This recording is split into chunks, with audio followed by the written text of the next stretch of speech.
Today is December 7th, and we are going to take a deep dive into all the potential center field options for the 2022 New York Yankees. So let's do it, and let's talk Yanks. Talking Yanks with old JOMBOY and Jake. Recaps galore, weekly awards, stat lines, theme, and hot takes. Get your Yankees news from these two fine dudes. It's time for Talkin' Yanks. Talking Yanks with old JOMBOY and Jake. Talking Yanks with old JOMBOY and Jake. Hello, and welcome to Talkin' Yanks, brought to you by DraftKings. We are going to take a deep dive into the center field options. I'm excited about it. My name is Jimmy. Sitting next to me is Jake. Today is December 7th, 80-year anniversary of Pearl Harbor, 20-year anniversary of when I asked Molly Brusso to be my girlfriend in 7th grade. Jake, what's that on your shoulder? Congrats, Molly, everyone in the chat, James, BBD, everyone who's ever listened and will ever listen. Thank you for tuning in. Jim, on my shoulder. It's a lot of people, man. It's a lot of people, man. I love the people. And even the people who haven't. So I got everyone. Fuck. I am wearing the Bino belt on my shoulder. A lot of people probably remember our first Bino tournament. We have our second tonight. A couple more contestants this time. We're going live at 7 p.m. Our guy Joe's McFly, BBD, Justin Shackle from Towing the Slab, and you might know him from Yankee Stadium in-house. Our guy Jolly Olive will be there, a couple others, Chris McFly. So tune in live tonight, 7 p.m.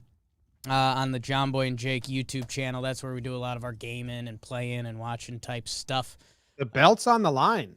Whoever gets it for 2 months. I can't emphasize this enough. I've never felt more comfortable with anything in my life, and I'm coming to grips with these could be my final hours with the Bino belt. So, yeah. There's going to be a Bino tournament every 2 months. So whoever gets the belt gets it for 2 months. And the worst part is some people playing tonight, if they lose in the first round, aren't automatically in the tournament come February.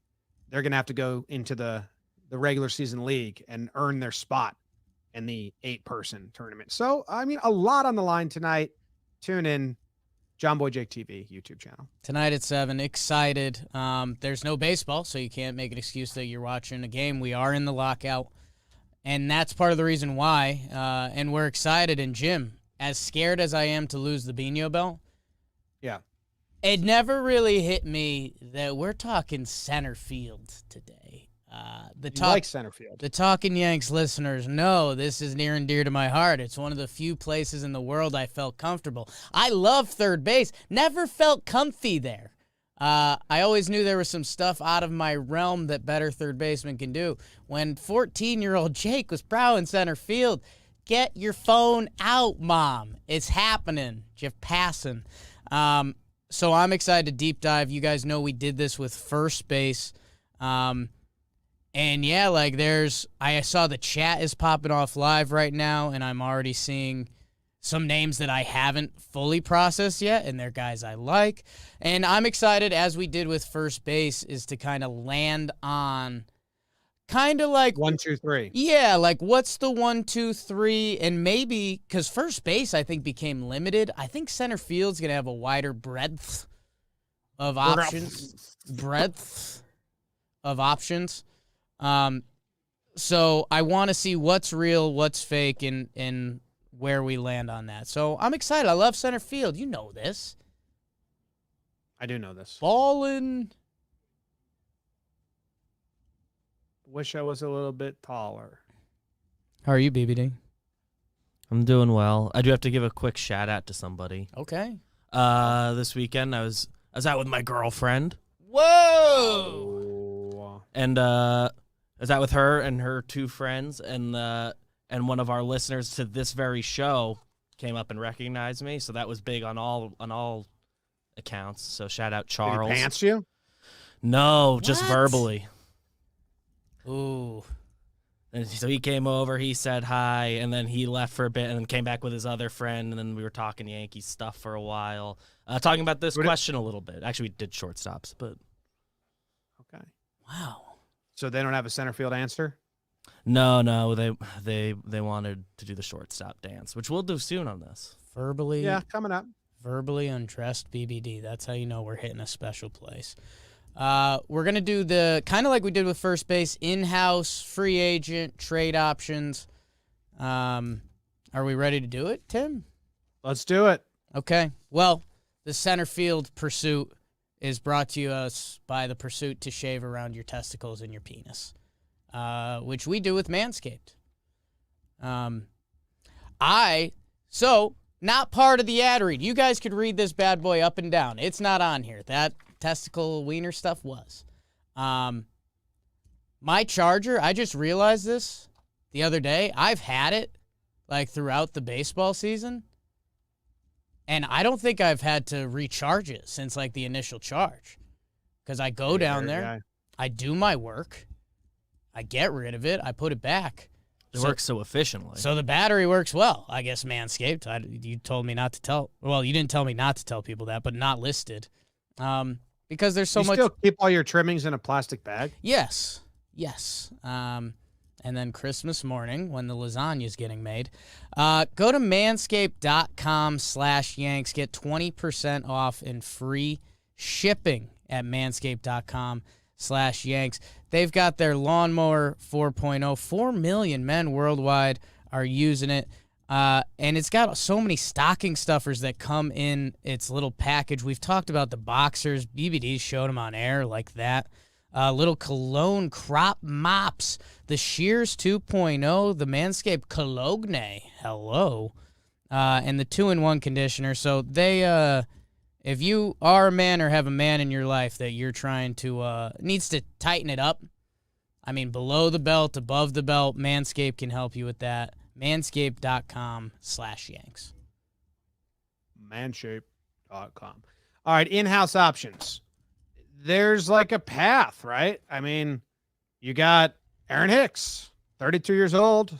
He's been injured, but they extended him for 7 years. He's on the team for the next 5 or so. And he's a center fielder. You also have 4 years. I think he's got 4 for 40 left. 5 or so. 4's rolled into there. Yeah, it's around. Yeah. Center fielder. Judge can dabble. Gallo can dabble. Like if they were to say that Hicks was going to get primary starts, but Judge and Gallo would relieve every now and then, like okay. The only problem is we haven't seen Hicks play a good center field since 2019. Or is it 18? When was that crazy game against the Twins? Whatever season that was. 19? I think that was 19. And Cashman basically said that they're going to address center field. Yeah, and it's going to be part of our diagnosis here is what does that really mean? Because I think initially when Talkin Yanks was really blossoming, we were kind of tough on Hicksy. I mean, he plays a new age type of baseball. There's a lot of pitches being taken. That being said, like when you compare Aaron Hicks to center fielders, which, you know, we give this speech about catchers and Gary, we give this speech about shortstops. Center fielders are very much in this box that go look at center field production last year. There's not a lot of guys that put up big numbers. There's very few. I think we'll talk about some of them later. But Aaron Hicks, when I look back at 2018, 137 games, 27 homers, 366 on base, and 833 OPS. If he's in center field, he's moving well and he's throwing well. Like, that is a very quality center field. I think our biggest frustration was the Yankees having him in the top half of the lineup. If we got that from a 7-hole Aaron Hicks, I think we'd be like big Aaron Hicks fans. So there's kind of been a progression with Hicksy. But, Jim, I think you touched on it most importantly there. Like, the defense is what got Aaron Hicks on this team. If we go back to Ellsbury had a monster September in 2017, but Aaron Hicks played center field because his arm can be a game changer, and he can cover ground when he's right. Sometimes the routes get funky. So he's playing Winter League, and I know we posted from our count, he did uncork a throw, and it was a nice throw. Like, I remember was it last year when he uncorked one, and we all at the same time were like, what? It was like doing more dekes than actually just throwing the ball. And Right. sometimes he just ate throws. I think that was 2020. It was very odd. And on top of that, it's the injury risk. I mean, he played 32 games last year. 2019, he played 59 games. He's on the wrong side of 30, 32. So, Same here. yeah, live there, Hicksy. Just don't have the 4 for 40 coming. So, he's the guy you have to circle first when you talk about all of this. And I was on a pretty big, I think he's going to be traded kick. Because 4 for 40 in the realm of contracts isn't too daunting. But I've kind of come around on that. / we'll see where we land this episode. Because at the same time, when we talk about value in players, Aaron Hicks is at, the lowest it's been. With the contract attached, the injuries, and the recent performance, his value's at a low. So if, he looks good in the Summer League and the Yankees think he has some Aaron Hicks, there's a pretty good conversation to, bring him back, and maybe he's not 3-hole Aaron Hicks. For sure. I mean, I think that he's going to be back. I don't know. He's playing in La Liga, the DR right now. I don't know his stats. Because what happened was, like, last year, there was some, like, Andujar plays and Gary plays, and we were tweeting out all the good plays, and that makes sense to highlight good plays. But then you check the stats, and you're like, oh, wait. They're actually not performing. I think so I just don't want to yesterday's stat line got tweeted, and it wasn't impressive. I don't Yes. recall what it is. It's Okay. still like less than 30 plate appearances. Yeah, it wasn't but atrocious, but it wasn't good. But it's like you're saying, we can I get... think he's like in the low 2s with less than 30 plate appearances. And, maybe just getting back in the groove. The other thing is with Hicks, the injury that he suffered, the wrist sheath thing that Right. Teixeira suffered, is like a injury a lot of players don't come back from. Teixeira came back for one season, and he has detailed everything he had to do to, like, be productive that season, and it was a lot.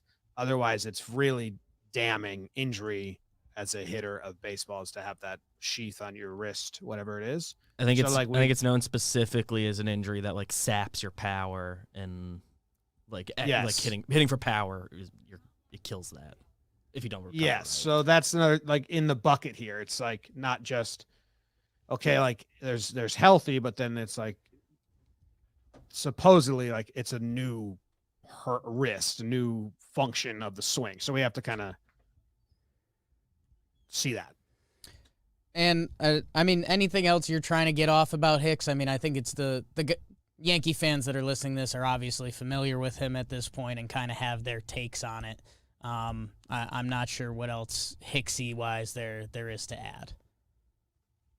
Yeah, me either. Okay. Well, that's... Be around though. I want to and yeah, again, like we'll see where we land, but at this moment in time, I think that's the guy we most... Would you say he's the guy if you had to place a bet, you'd bet on him being in center field to start next year? Yeah. It would be someone that's currently on the team. It would be my bet, but no. I know Said they were going to get a center fielder. So no. All right. Well, let's keep it moving. I think there's a couple boxes we want to check. I'm going to skip the next name real quick because I think should probably be lumped into prospects. The other options you already know on the Yankees are Aaron Judge and Joey Gallo. We saw Aaron Judge play center field last year, and he played it pretty well. The big fella, man, when he's moving well, he covers ground. The whole conversation just becomes we know how the Yankees treat players, and basically for every Aaron Judge center field start, or every 2 Aaron Judge center field starts, you have to plan on a rest day. And on the other side of that, another guy who's a freak is Joey Gallo, who's played 54 career games there. Both guys can do it for a game, and I don't think fans should be disappointed. It's just more so a waste of what they're really good at. Joey Gallo can be a Gold Glove left fielder. Aaron Judge could be a Gold Glove right fielder. Neither of them can be a Gold Glove caliber center fielder. Well, and so the interesting wrinkle here is I read somewhere the thought process that maybe Gallo's agent wants him to play center field before his walk year because that ups his value a ton. And maybe the Yankees don't want Judge to play center field before they have to sign him to an extension because that changes his value a lot. So if the business side and the reason why we have a lockout because manipulating how you get to pay guys comes into play, there's two things there. So also, you're not going to give Judge a ton of money to play center field when he's 6'8", 280. Yeah, That's just a dumb decision. You pay. If you pay for someone for their offense, you put them in the corner outfield. They weren't going to pay Bryce Harper that money and put him in center field. They're going to put him in the corners where he can stay healthy and have a better chance at longevity. And that would be the same thing for Judge. They're planning on signing him to a long-term deal, putting him in center. Because some people are always he looks fine out there. And it's yeah, but over the course of his career, you just want to limit. There's no putting him in center field and risking or tiring or whatever. It's just not worth the risk reward there. Gallo, he's a free agent. If he says, yeah, run me out there. The only thing is they didn't really put him in center at all last year. They played Judge over him in center. So it's almost he's new to the team and who knows what Yankees analytics and everything measured. Because we could bring up the baseball savant and I think there'd probably be a lot of similarities in their actual speed and Joey Gallo. I think he probably has a better outfield jump and stuff. He rates out defensively. And he's a Gold Glove winner. In theory, I think he's already moving from right to left primarily. So maybe from there, it's and let's be honest. I know we're not as in love with Joey Gallo because we only got a 50-game sample of him. But a lot of the stuff we said about Judge, you can say about Joey Gallo. He's a huge dude. He's not meant to be an everyday center fielder. That being said, I do. That's a fun concept that we would all talk ourselves into if the Yankees did get, say, a corner outfielder and they said Joey Gallo and Hicks figure it out in center. I think fans would love that. But I don't know. I don't think we can bank on that at all. But it would be good fodder. Would be good fodder. I do have to pause the show real quick. Pause it. Zendino the Great had his wife delivered his daughter. He's been pregnant. They've been pregnant as well. And that's we just got another member of our community, Zendino the Great. Congratulations to Evelyn and your wife. I hope everyone is happy and healthy and doing good. And we'll just start DMing about early fatherhood together. And that's our whole plan for growing this thing is if people could just have more babies and make them Yankees fans. Mm-hmm. And Evelyn's now on the list of potential center fielders. That's she's gonna be a stud. BBD's whole girlfriend thing too. There's one other real in-house option. Well, let me start over.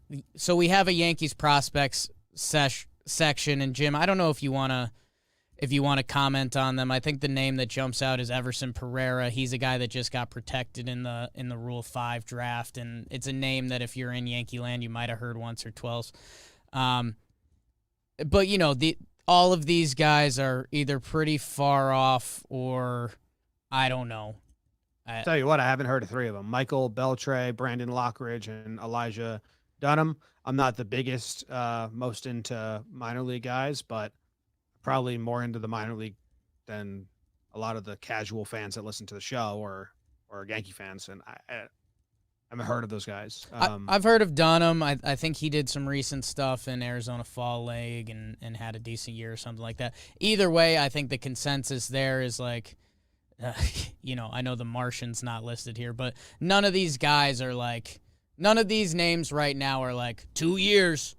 Wait till you see. Yeah, and also that doesn't jive with what the Yankees are trying to do. They have Judge, Gallo, if you look at who they have locked up, it's really a 2-year window. It's really a 1-year small window, and then they're probably going to extend Judge and other to keep it going. But next year is the big one. So we're in no position at all to have a prospect help the team or have the plan be, well, we're going to promote him and he's going to help us. Unless it's a starting pitcher that you turn into a reliever come September, there's just no way that's a plan. Can't do it. Well, and that leads to the last name in-house, Estevan Florial, a guy we've talked about for a long time now. Got a couple games last year. He's always seemingly... The whole thing was he's been super talented for years. Between injuries and COVID, he didn't get a lot of the reps he needed. His minor league numbers weren't great. When he got the call, he was actually kind of fun. Again, I think we're talking 11 games last year. But I think an interesting note is that he's down to one major league option. 24 years old. People still like the skill sets, but again, he needs to play a lot, and whether that's AAA or I wonder if they're going to have him as a fifth outfielder or trade bait for next year. But it's interesting. We're coming up against it with Estevan Florial. Yeah. I mean, Yankees fans sometimes confuse me. This, in all regards, seems like a prospect that the public should have kind of like been over the hill on, but some people aren't. I mean, is he dropping in the rankings? Like, he's young, so he's got time. He's not a steady solution. If anything, he's probably a trade.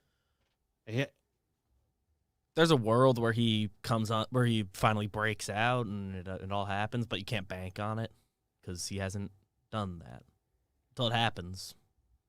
Yeah. How many games has he played in AAA? Looks like he played 78 games in AAA last year, and those are the only games he's ever played in AAA. 9 games in AA at the start of the year, then got the quick and he promotion. didn't do well there either, right? Yeah, I just don't know. He's not an option. He's not an option for the 2022 Yankees. And any prospect we come across, like no 2020 hurts him. That would have been a big year for him. I think the storyline is, prospects we never know. If people tell you they do, they're lying.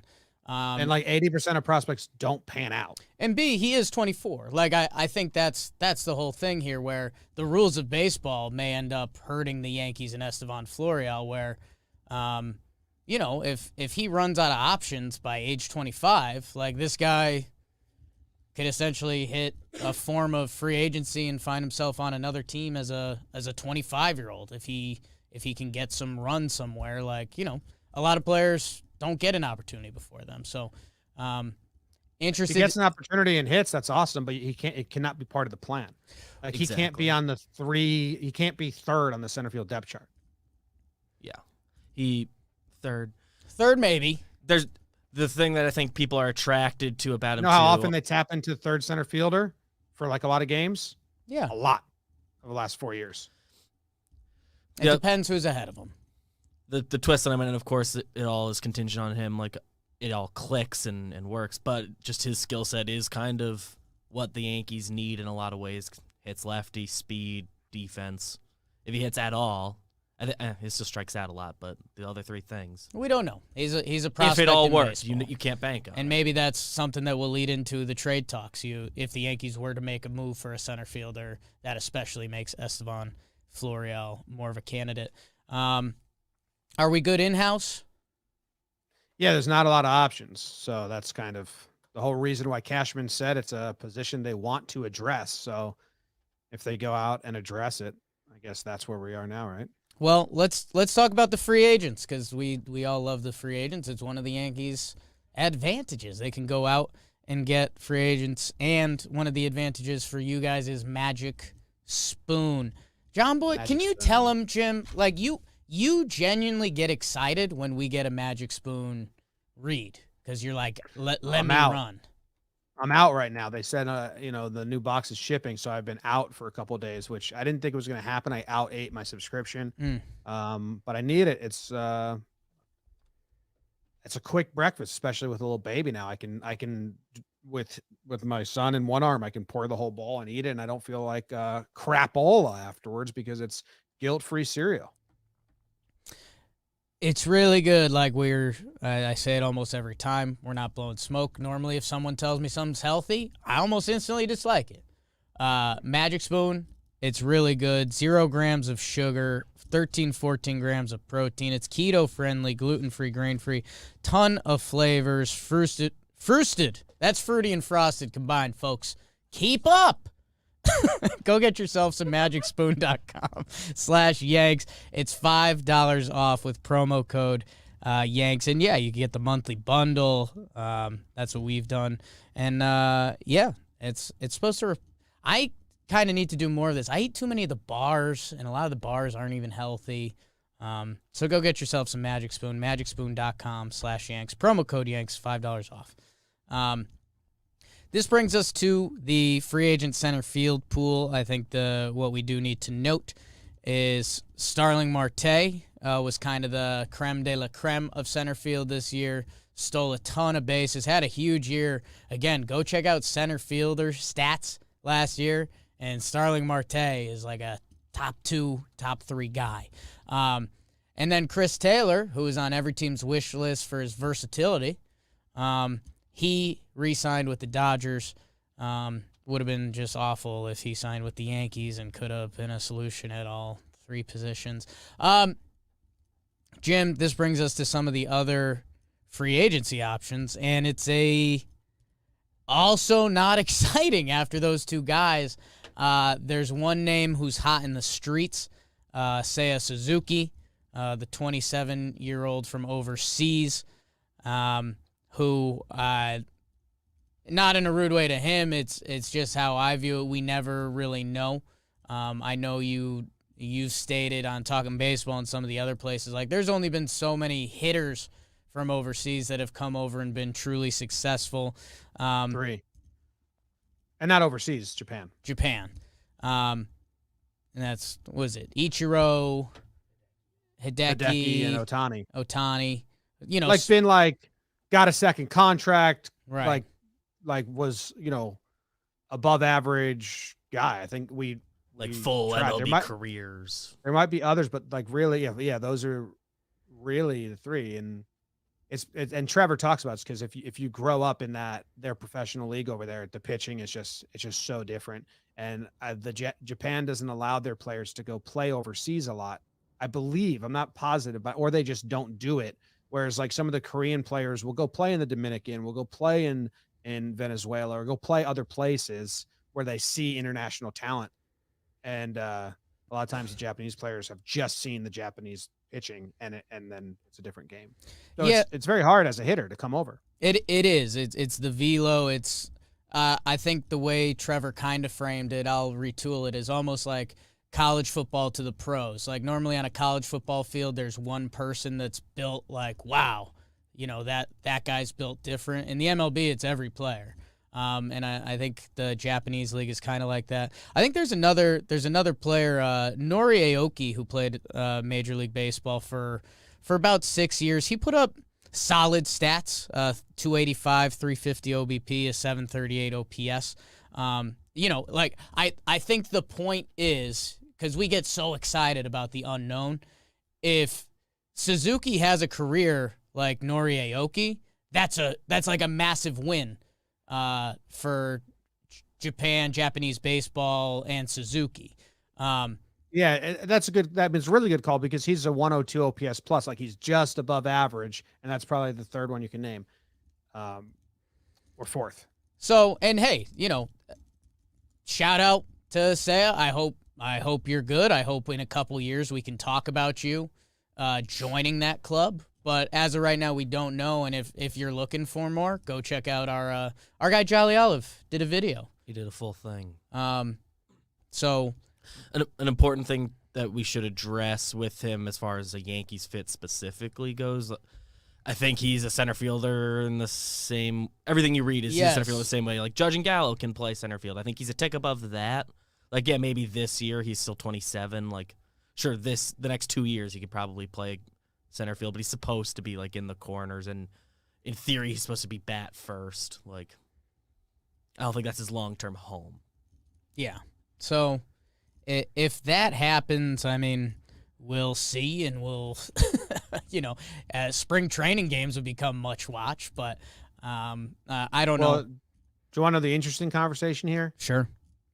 Is The Yankees usually have a Japanese player. Right. They got Hideki Irabu, and then they got Matsui. They tried Kiyagawa.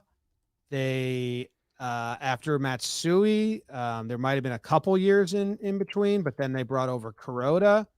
When did Kuroda come over? I think either 2010 or 11. 12. 12, 13, Yeah, 14. 2012, and he was there for 14. And then when Kuroda left, I believe they got Tanaka, right? Mm-hmm. Yes. So So they pushed for Daisuke when he was coming over. they wanted Otani, but he was like a sensation. But the saying is, there's a lot of business-wise, there's a lot of revenue, and there's a lot of eyes, and there's a whole nation that will buy and support if you get one player. And the Yankees, there was articles like people surprised when Tanaka left, like, oh, they don't have a Japanese presence anymore. That's something the Yankees for like 2 decades have had. So there could be that sense of the business department being like, hey, we want some more Sapporo ads. Go get us this guy. Because they ran those ads every time Otani, Hideki batted. If you listen to like radio and like and all that, and the press comes from it. So whenever they're in on a Japanese player, I'm always like, well, yeah, they always have one. Yeah, and it's I guess what would be kind of funny, the rumors around what Seiya Suzuki is going to get is 5-year 55, which if you go back to the Hicks contract, it was the 10 mil per year spread out, and that's kind of funny that it's like, hey, maybe one of these guys is healthy or good, and that's our center field option, and like you said, maybe there is a business side to it. So I don't know. I think that's one of those things. He's another guy that every team's podcast is discussing him because it's an unknown. It's an unknown. So we'll see with him. And Jim, I guess the news after that, some of the names we have on this list, Chris Bryant, I mean, not really a center fielder at all. I mean, that would almost be in the him, Gallo, and Judge, like, hey, each big fella, you're going to have a day in center. And even like Jock Peterson, he really doesn't play out there anymore. So yeah, I mean, as impact free agent center fielders go, there's not much there. Not much. It's all trade. And the reason being, Jake, is because you age out of center field. Like they weren't going to give Starlin Marte a 4-year deal because they got DH. I said this on a previous show. The Yankees have DH and corner outfield locked up, especially if they're trying to extend Judge for a while. If Starlin Marte came over 4-year deal, like the Mets will probably move him to DH when that opens up or move him off center field when he's 35, 36. The Yankees don't currently have freedom to do that. Now you can say worry about that when you have to worry about that, but that's why a lot of center field free agents aren't out there because it's a young man's position. Well, and there's one elephant in the room that does buck that a little bit. It's our friend Brett Gardner. I posted the other day on Twitter my list of best available free agents, and man, I was ready for it and I wasn't, because again, people don't view center field as the outfield sometimes. Brett Gardner is currently the best free agent center fielder available as like someone who plays center fielder. Again, we'll see what Suzuki is. Chris Bryant's not hanging at center field. Jock doesn't play center field anymore. And I don't know. You've heard us joke about on here. There's always a chance Brett Gardner's back with the Yankees. Jimmy and I and BBD, like, as you know, we are very proud Brett Gardner fans. He's been here forever. You know, does everything you ask of a player. We all kind of agree, like, we just can't be in a spot where Uncle Brett's going to play $140 games. And that's not a shot at Uncle Brett. Like, he's been there. He's been healthy. That he ends up taking those games. So we'll see. Is that reunion happening? I don't know. Probably. If he's a fifth outfielder, cool. I wonder if could he go into that Tyler Wade role that even when an outfield spot opens up, he gets jumped and he doesn't actually start. I don't know. I thought about. No, because what are you going to pay him? Yeah, I thought about that. You're not going to pay for that. You just have Florial's that spot. Yeah. So we'll see. Brett Gardner and the Yankees, a tale as old as time. After that, man, Tale as old as time. I don't know. I mean, Erica has been helping us out with these and doing a great job. Pilar, I just don't think that makes sense. McCutcheon, I don't think he really plays center field anymore. Delino DeShields, remember how much we talked about him? He's a quadruple A guy. Jared Dyson, still doing it, but not really with the stick. These guys don't seem like Yankee solutions. Yeah, what about Kiermaier? Well, Jim, that's where the trade market gets really fun, and that's where it's time to place your bets. You like Kevin Kiermaier? You like Ketel Marte from Jake Snakes? How about you go to DraftKings Sportsbook and bet on it? I don't know if they've got that, but they've got a lot of other stuff. They've got NFL bets. You can bet on next year's World Series. At DraftKings Sportsbook, their official sports betting partner of the NFL. And by the way, this weekend, you bet $1 on any team to score. Any team to score. And if that happens, you get $100 in free bets. It's that simple. If the sportsbook isn't available in your state yet, which it probably will be, they still have their daily fantasy sports contests. So go check them out. Download the DraftKings Sportsbook app now and use promo code JOMBOY. Bet $1 on any team to score and win $100 in free bets. If they score, you score with promo code JOMBOY this week at the DraftKings Sportsbook, an official sports betting partner of the NFL. Must be 21 or older, New Jersey, Indiana, or PA only, new customers only, minimum $5 deposit and $1 wager required, one per customer, restrictions apply. See DraftKings.com/sportsbook for details. Gambling problem? Call 1-800-GAMBLER. Jim. Are we able to do, I guess we got to figure it out. We're trying to get Bino, tonight's Bino tournament. Maybe it'll be next. Yeah, I think that's for next one. That's for next one because there's eventually you'll be able to join a pool, make your picks. Champ is here. Jim, tell me about these trade targets, Big Daddy. Well, that's where it gets interesting because you're going to need a guy that's youthful, kind of controlled, and not going to pay big money for a position that people age out of in a way. They were linked to Kevin Kiermaier.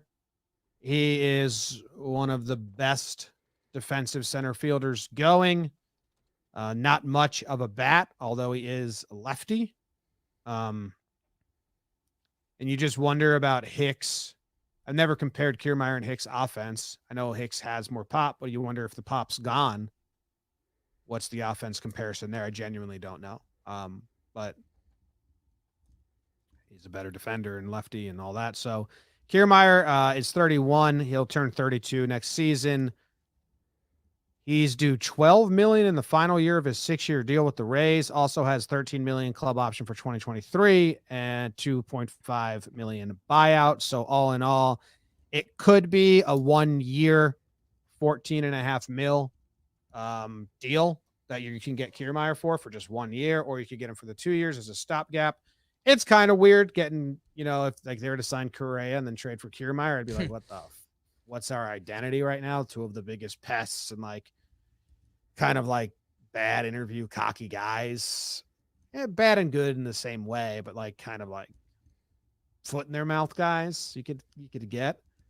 He's good with the glove. He's not great with the bat. I don't know. There's rumors that they were trying to trade for him. It'd be really weird for the Rays to trade him to the Yankees.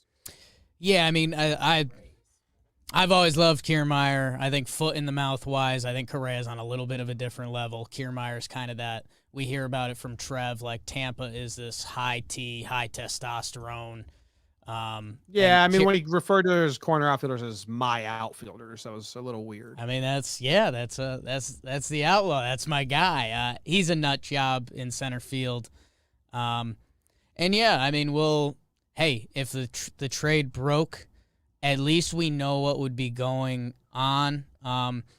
It looks like the past 3 seasons or so, he played 129 games, 49 in the shortened season and $122. So I'd have to look more into that. A couple, maybe banged up a couple times. Maybe it's just some Rays platoon type stuff.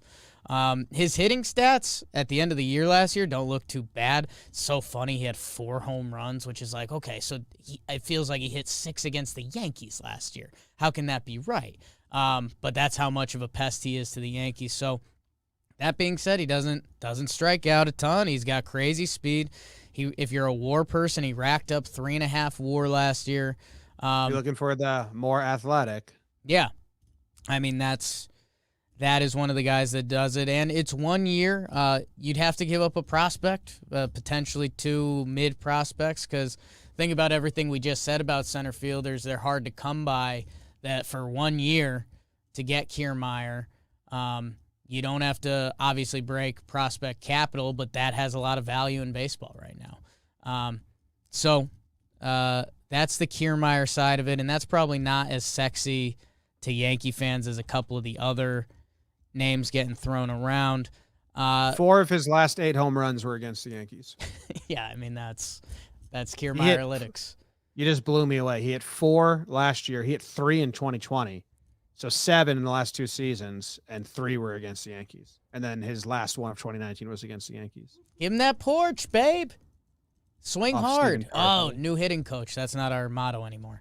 The one that I want to, I'm going to poo-poo. I mean, Cedric Mullins, for the Orioles to trade him, Cedric Mullins and the guy we might talk about after him, again, for what center fielders do.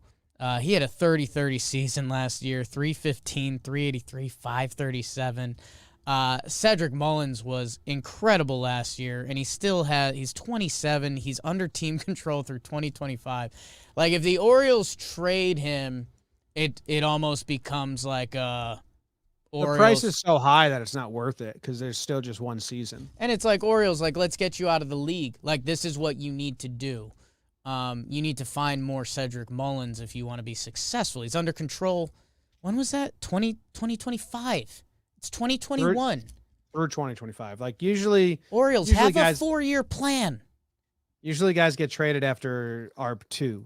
So like that would be a 2024 trade. Orioles, if you had an 8-year plan going back, Cedric Mullins would have fit that. So awesome ball player, but I think if we're being very real, Cedric Mullins to the Yankees won't happen.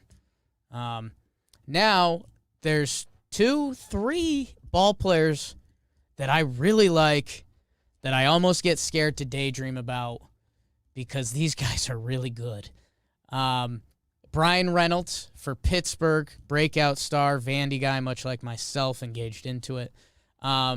Switch hitter. He is under control for 4 more years. So in the same way I said stuff about Mullins, like Pittsburgh could also very easily hold on to this guy and try to build around him, but they have kind of a 3-year plan that, by the time they have to pay him, it makes a little more sense than Cedric.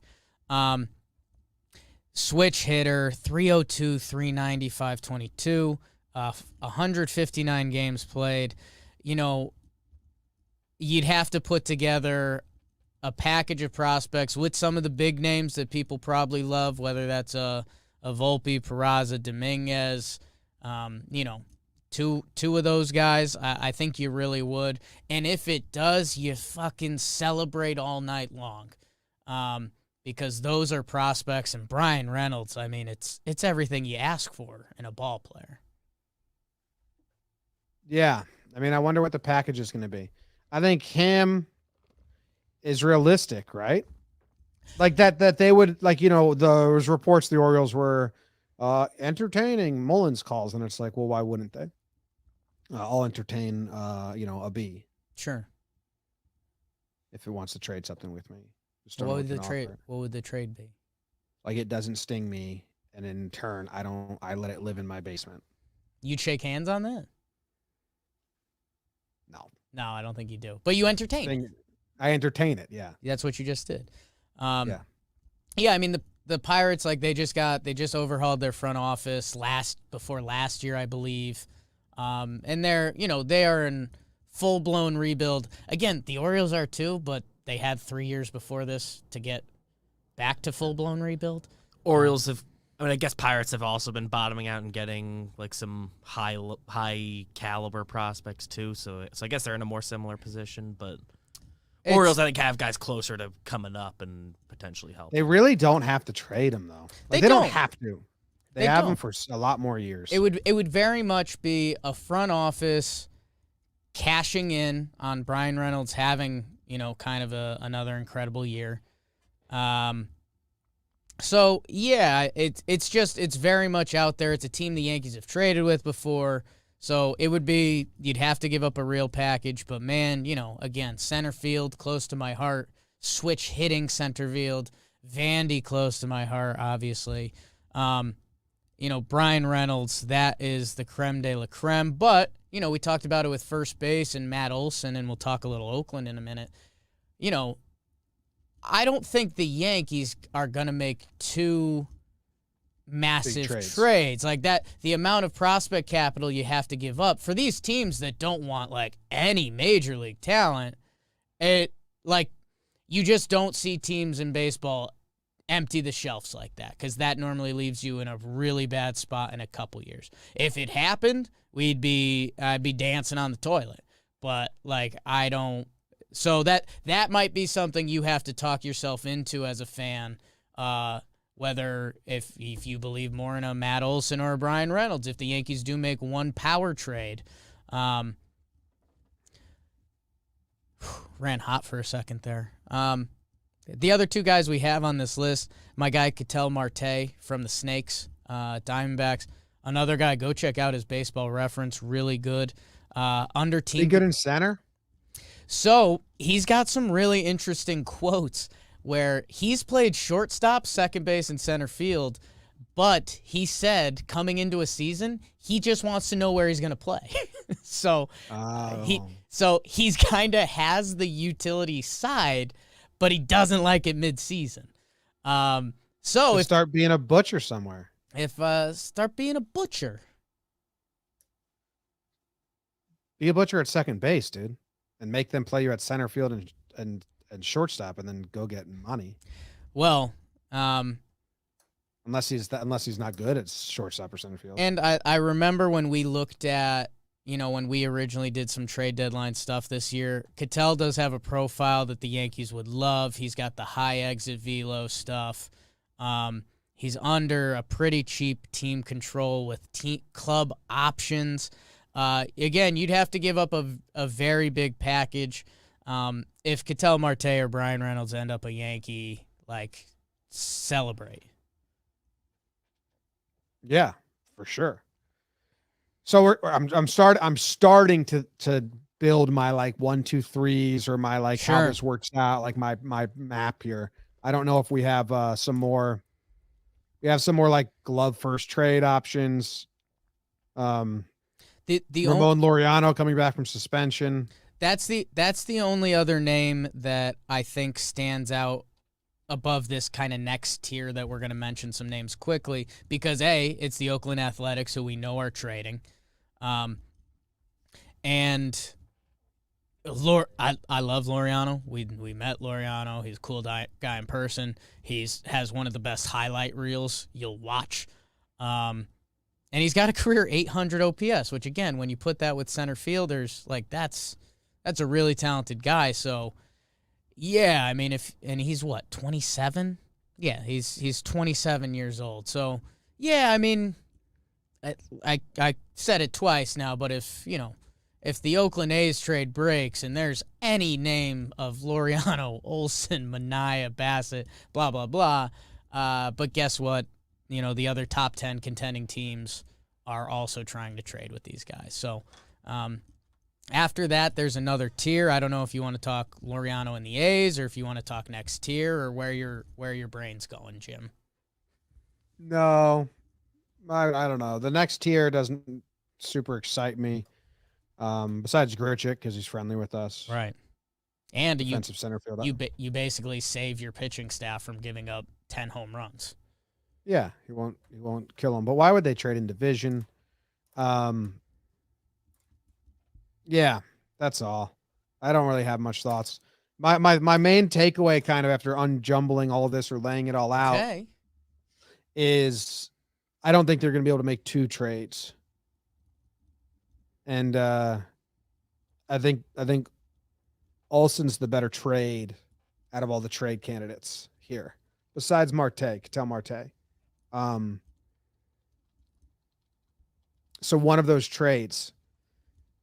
But if they're in on Suzuki, that's not a trade where you can get a center fielder. The only way you can get it like center field help is one, stick with what you have and bring Gardner back, which Cashman's first words were he has to dress center field. So Right. it's like, I don't like, that's he laid a trap for himself there.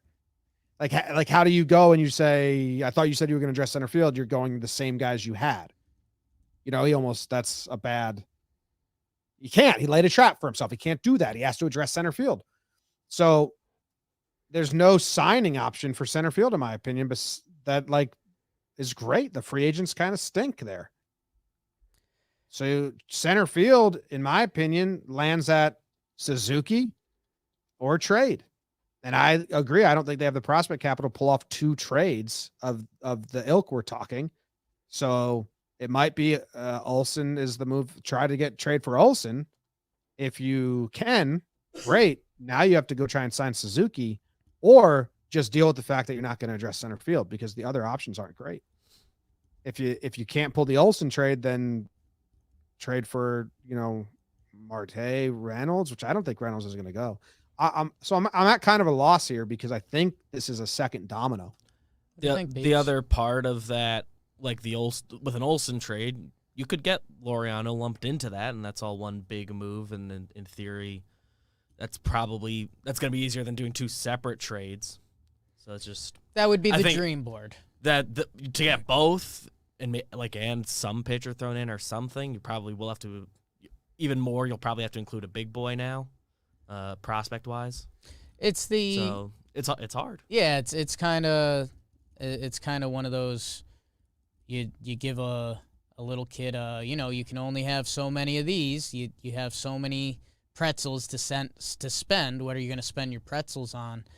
And I think the dream board right now is Laureano Olsen in a package, because that is feasible. I'd take one of those pitchers too. Well, so that's where the pretzels come into play, Jim. Because I think if you ask for Laureano and Olsen, you can make that work. You find the prospects that they want, and everything starts to add up. But I think that takes you out of the picture. I mean, if you try to do a Manaea, Olsen, and Laureano, that's a monster trade, and that's just kind of impossible to do. If you're Oakland, you'd want to kind of differentiate those parts you're trading. And again, we're trading against other teams that have other prospects that Oakland could like more. So I think that's the dream package. I think the other wrench in this is kind of like you said, I guess, okay, if we only have one trade to make, and the free agent pool, who knows what's really going on? Like, holy, Freddie Freeman nuke, how cool would that be? But that just seems out of the realm. Rizzo. Free agent center field doesn't really seem like options. Like you said, Suzuki, and there's a lot of moving parts there, business-wise, and Gallo and Judge and healthy Hicks, all of that. I guess for me, like we kind of said on first base, if you tell me DJ and Voit got to figure it out at first base this year, I talk myself into it. If you tell me it's Hicks and Gardy, I say go get center field. However you got to do that. I think that's why he said shortstop and center field. Yeah. When Cashman said it. Also, it's the strong up the middle philosophy. That's how you build teams. Yeah, so and even then, if it's like bring back Rizzo, if you don't get Olsen, you can't get Olsen, or it's not a priority, bring back Rizzo, or you go DJ Voit and oh my God, dude. Yeah. A little behind the scenes. Okay. My phone updated, and every time I get a call now or a text, it just completely ruins what I'm doing on my laptop, which is recording something, and it pisses me off. I'm sorry. Lost focus. It's okay. If you can't get Olsen, then you get Rizzo, you do DJ, you do Voit, and then you go make the big trade in center field. And you got to get a shortstop in free agency. Is there thinking out loud a little bit on potential trades with Oakland, who have a lot of pieces to move? Is there a world where the lockout is maybe helping the Yankees whenever they come back? There's only going to be a couple weeks to really get something done before the season. If they're motivated to get these guys just out and off the books before spring training and it's not like messy. I I don't think it actually matters, but something I can talk myself into.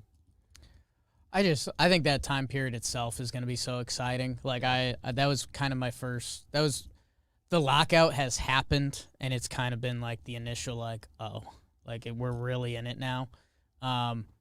That, man, when it does end, baseball is going to be so badass for a couple weeks between the free Yeah, I know. agents and I'm almost trades. hoping that like it's a short window and we get like a bookend craziness. Like almost Like if the lockout ends next week, obviously not. We just have a offseason where they come Right. and go. But if the lockout ends, February 1st, you're going to get 2 weeks until pitchers and catchers have probably a lot of action, which would be fun. the Or we miss games. Super Bowl is February 13th. It's a Sunday. Right after the Super Bowl ends, you announce the CBA, and baseball owns it. I mean, that's business. Instead, they'll just fight with each other. Instead, they'll just fight. Well, if there's one thing that maybe they can agree on, it's trying to steal the headlines from other sports, and they can come together for that after They do the like Super to Bowl. try. Yeah, I guess where I've kind of landed, like if you told me, like, one of these trades exercises is like you get one trade and one free agent move. Like I would take, if the free agent options are Suzuki or Rizzo, and the trade option is Olsen or Ketel Marte, I won't even involve Reynolds. I think I would go Ketel Marte and Rizzo.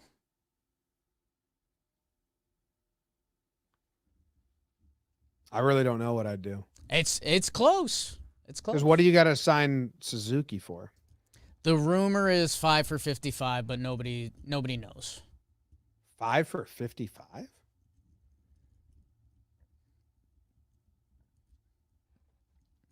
So this guy's not good. Just Don't hard know. to guarantee anything if you're him. You probably want as much of a commitment as possible for like years. I don't know what he's looking for. How old is he? 27? 27. 27. Probably looking for 5 years. Yeah, I don't know. I wonder if there is a connected gap here, and there definitely is. Like domino effect of the trade and happens. I think I'd want Ketel and I think I'd want Ketel and I guess Rizzo just because he's lefty and the defense is so much better. If that's the situation. I don't know. That's interesting. It is. They got to trade people. I mean, there has What's Hicks then? So I think that's the part of this that I don't know. Can Hicks end up in a trade with the Yankees? Because at this point it would be a salary dump. So are they throwing prospects? Are they getting anything back in that trade? I don't know. Like if you're the Arizona Diamondbacks and say the Ketel Marte trade is happening, would they take on Aaron Hicks to play center field or any outfield position as he gets older while getting another prospect or two? I don't know. I genuinely have no idea about that. I think I'm expecting Aaron Hicks to be back with the Yankees in some form next year. Of course. There's someone in the chat that's just not following our conversation at all. It's your boy, which is hilarious. First, he said, "What? I do Olsen and Story," as if we're that he said Olsen's better than Rizzo, and it's like obviously, man.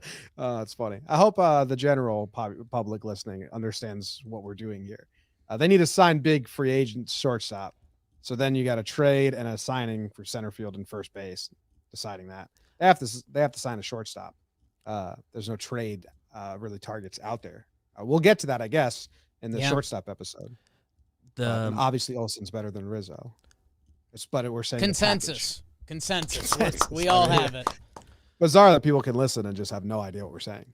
There's On the Aaron Hicks potentially traded at some point note, something to consider. I mean, CBA can change. They're negotiating that right now. He's at 8 years of service time right now, so he's 2 years away from 10 years, which if he gets there and he's still a Yankee, he'll have 5 and 10 rights, which means he automatically has a no-trade clause. So in theory, the next 2 years, Yankees have to figure out if they want to dump him before he hits that 10 years of service time, because he will have been a Yankee 5 years by then. And I guess that's where I got caught up in the Aaron Hicks wormhole was, you can go check out some of the free agent contracts that are going, and Aaron Hicks should have, when center field becomes not an option for Aaron Hicks, he should have an option for left field and right field. Like he's done that earlier in his career. He has a good arm.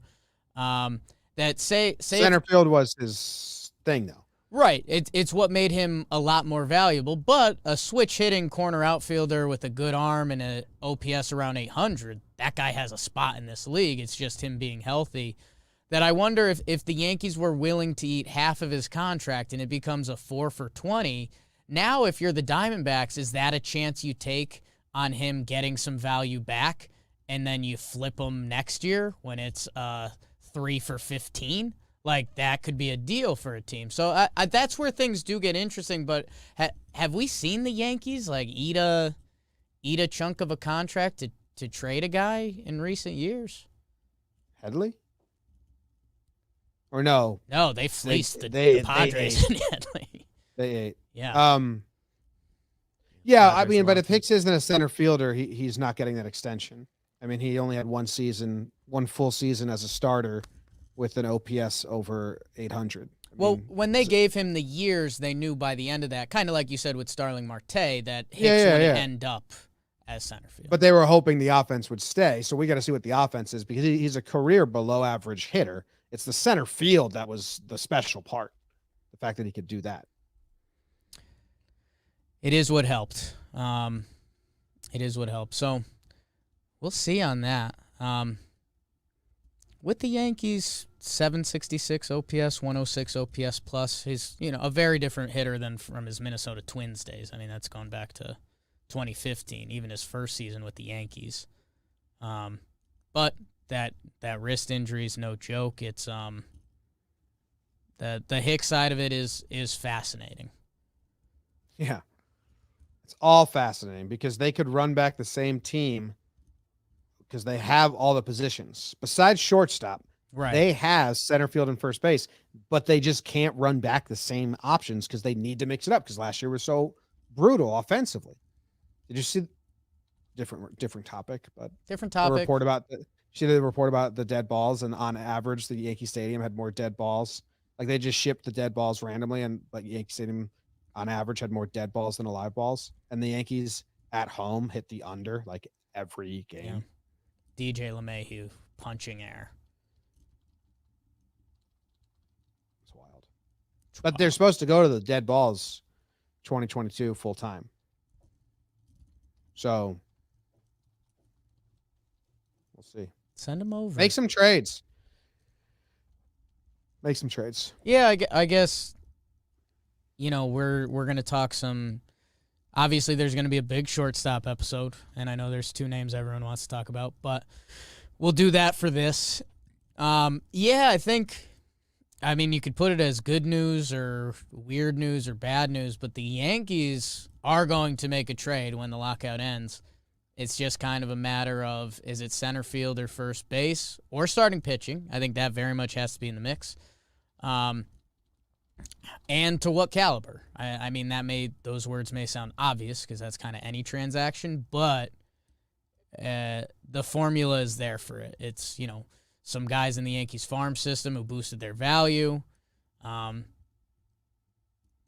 So I don't know. In a way, it's very exciting. Kind of like you're saying, get me to February 1st and let me see where we're at. Yeah. But till then, anything else, Timbo? I think that's all. Center field episode. We'll do a shortstop one. We have a fun draft coming up on Thursday's episode. And then I'm gone next week, so you'll do something, and then we have another draft, and then enjoy your holidays. And we got the Bino tournament tonight. Honestly, tune in. It's a ton of fun. Joe's McFly is like the king of the world, and it's awesome to watch. And we have a year-end survey going right now. That's it's in the bio of the YouTube. It's a Google form. If you fill it out, you get 20% off at the JOMBOY Media Store. So. We love any feedback. It helps our team here. So thank you guys. Thank you very much. See you later. tell Congrats him. to Zendino. Congrats, Andino.